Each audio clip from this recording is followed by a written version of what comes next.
Scoring areas basically जहां पर आपको ज्यादा स्कोर मिलता है एज hello guys, I welcome back on the wonderful channel that is Ayush PT Elixir. I hope आप सबके तैयारी जो है प्रिपरेशन जो है it's going good and moreover like today in this video I would like to share some of the tips related to your exam की कौन सी task जो है वो इंपॉर्टेंट है और कौन सी कम इंपॉर्टेंट है। जैसे आप एपीयूनी पे अगर आप प्रैक्टिस करते हैं तो आई वुड प्रेफर कि आप उस पर ही करें क्योंकि मोस्टली मटेरियल आपको यहाँ से रिपीट भी हो जाता है and apart from that they also get you the like kind of updated material every day.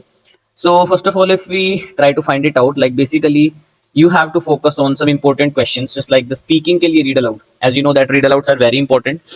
उसके बाद आपको repeat sentences, describe images, read a lecture, summarize written text, writing essay, reading के reorder paragraph, like दोनों तरह के blanks, listening में spoken text, listening के blanks, highlight incorrect words और dictations. मतलब ये जो एरियाज हैं ये ज्यादा आपको स्कोरिंग देता है क्योंकि पीटी के अंदर 3 तरह की स्कोरिंग मानकर चलिए कि बिगनर, इंटरमीडिएट और एडवांस. जो एडवांस्ड टास्क्स होती हैं जैसे कि रीड अलाउड्स हो गए, रिपीट सेंटेंसेस हो गए, आपका लाइक रीडिंग राइटिंग ब्लैंक्स हो गए, डिक्टेशंस हो गए, listening fill in the blanks और highlighting correct words. These are highly like scoring areas basically जहां पर आपको ज्यादा स्कोर मिलता है एज कम्पेयर टू अदर्स. उसके बाद थोड़ा मीडियम वाले आते हैं जैसे describe image, written lecture, written text, essay, उसके बाद reorder paragraphs and your obviously the spoken text as well. And the last जो आपकी टास्क बची they are not that much important so you can skip them like for the moment. But अगर आपको अच्छा score चाहिए तो उनको skip मत कीजिएगा. And if I need to focus on speaking, suppose if I need to get like over 65 plus, then I need to focus on read alouds and repeat sentences much. जितने ज्यादा आप read अलाउड्स और repeat sentences करेंगे आपकी understanding skills, reading और listening skills improve होती है.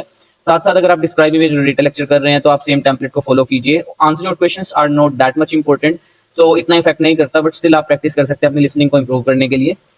उसके बाद अगर मैं राइटिंग की बात करूं गाइस, राइटिंग में आपको देखिए एसे और रिटन टेक्स्ट जो होता है नो डाउट आपको फोकस करना चाहिए, but you can easily do that as you know that आपके ट्रेनर्स ने आपको ट्रिक्स बताई होंगी उसकी.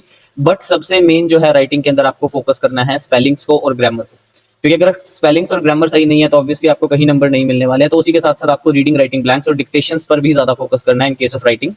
For like reading we have to focus on basically our vocabulary. So as APEUni provides you लगभग 6 से 8 हज़ार के बीच में वर्ड्स हैं इनके पास, तो आप सभी वर्ड्स को प्रैक्टिस कीजिए. 200 वर्ड्स डेली भी करते हैं तो एक महीने में 6000 वर्ड्स हो जाते हैं. तो ट्राई कीजिए कि कम से कम 60-70% आपका reading fill in the blanks दोनों तरह के ठीक होने चाहिए. रीऑर्डर्स होते हैं लाइक थोड़ा सा हार्ड क्वेश्चन है बट आप इजीली कर सकते हैं उसको क्योंकि 2 या 3 क्वेश्चन ही आते हैं तो इतना इफेक्ट नहीं करता है. और जो रिमेनिंग क्वेश्चंस है वो इतने इंपॉर्टेंट नहीं होते, multiple choice question, so you can also skip them for the moment. But अपने रीडिंग स्किल्स को इंप्रूव करने के लिए आप जरूर कर सकते हैं. And last but not least if I go on to the listening part, सबसे इंपॉर्टेंट जो है गाइस आपका highlight incorrect word, listening fill in the blanks and write from dictations, क्योंकि ये पार्शियल क्रेडिट्स जो है आपके वो भी मिलते हैं इसमें और इंटीग्रेटेड स्कोरिंग एरियाज भी हैं ये. सो स्पोकन टेक्स्ट एक इजी क्वेश्चन है, नो डाउट आपको एटलीस्ट कंटेंट के अंदर मार्क्स जरूर लेने हैं उसमें. ग्रामर, स्पेलिंग और वोकैब जो आपका और you can say form like ये आपके टेम्पलेट्स जो आपको प्रोवाइड किए जाते हैं उसमें हो जाता है. हाईलाइट इनकरेक्ट वर्ड जो है वो आपका कंप्लीट होना चाहिए. फिल इन द ब्लैंक्स हैं जो डिक्टेशंस हैं, ट्राई करें कि कम से कम 70-80% आपके पास कंटेंट आए उसका, so that you can easily get like 65 plus score.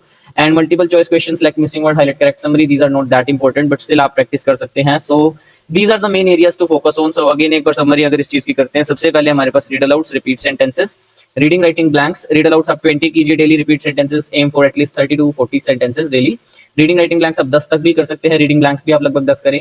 Summarise spoken text आप 1 या 2 कर सकते हैं, रिटन टेक्स्ट भी. और हाईलाइट इनकरेक्ट वर्ड्स कम से कम 20 कीजिए क्योंकि लिसनिंग इंप्रूव कर रहा है. और राइट फ्रॉम डिक्टेशन आपके पास कम से कम 30 तो होना ही चाहिए so that you can easily get your score.